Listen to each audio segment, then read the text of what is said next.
ಎಲ್ಲರಿಗೂ ನಮಸ್ಕಾರ. ನಾನು ಈಗ ಸಿಂಪಲ್ಲಾಗಿ ಒಂದು 5 ನಿಮಿಷದಲ್ಲಿ ಟೊಮೊಟೊ ಶೇಂಗಾ ಬೀಜ ಸಾಂಬಾರು ಮಾಡೋದು ನಿಮಗೆ ಹೇಳ್ಕೊಡ್ತೇನೆ. ಸ್ವಲ್ಪ ಒಂದು ಬಾಂಡಲಿ ಒಳಗಡೆ ಸಾಸಿವೆ, ಜೀರಿಗೆ, ಬೆಳ್ಳುಳ್ಳಿ, ಒಂದು 1 1/2 ಸ್ಪೂನ್ ಆಯಿಲು, ಕರಿಬೇವು ಹಾಕಿ ಒಗ್ಗರಣೆ ಹಾಕ್ಕೊಂಡಿದ್ದೀನಿ.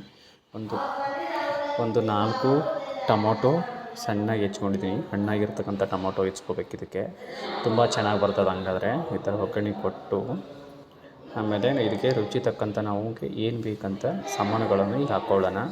ಓಕೆನಾ? ನೋಡಿ, ಸ್ವಲ್ಪ ಅರಿಶಿನ ಪುಡಿ ಹಾಕ್ಕೊಂಡಿದ್ದೀನಿ. ಆಮೇಲೆ ಒಣ ಖಾರದ ಪುಡಿ ಕೂಡ ಹಾಕಬೇಕು.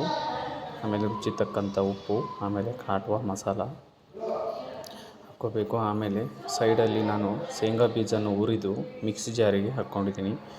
ಸಣ್ಣಗೆ ಹಾಕ್ಕೊಂಡು ಸ್ವಲ್ಪ ಕವಡ ಬಡ ಇರಬೇಕು. ಆ್ಯಕ್ಚುಲಿ ಇದು ಈ ಥರ 2 ಸ್ಪೂನನ್ನು ಇದಕ್ಕೆ ಹಾಕ್ತಾಯಿದ್ದೀನಿ. ಓಕೆನಾ? 2 ಸ್ಪೂನ್ ಹಾಕಬೇಕು. ನೋಡಿ, ಇದು ಶೇಂಗಾ ಬೀಜ ನಾವು ಎದಕ್ಕೆ ಹಾಕ್ತೀವಿ ಅಂದರೆ ಮನುಷ್ಯ ಆ ಊಟ ತಿಂದಾಗಲ್ಲ ಟೇಸ್ಟು ಬರ್ತದೆ, ರುಚಿ ಕೊಡ್ತದೆ. ಇದು ನಾಲಿಗೆಗೆ ತುಂಬ ರುಚಿ ಕೊಡ್ತದೆ. ನಾವು 1 ಕಪ್ ಅಥವಾ 2 ಕಪ್ಪು ನೀರು ಹಾಕ್ಕೋಬೋದು. ಹಾಕಿ ಒಂದು 5 ನಿಮಿಷ 10 ನಿಮಿಷ ಕುದಿಸಬೇಕು ನೀಟಾಗಿ.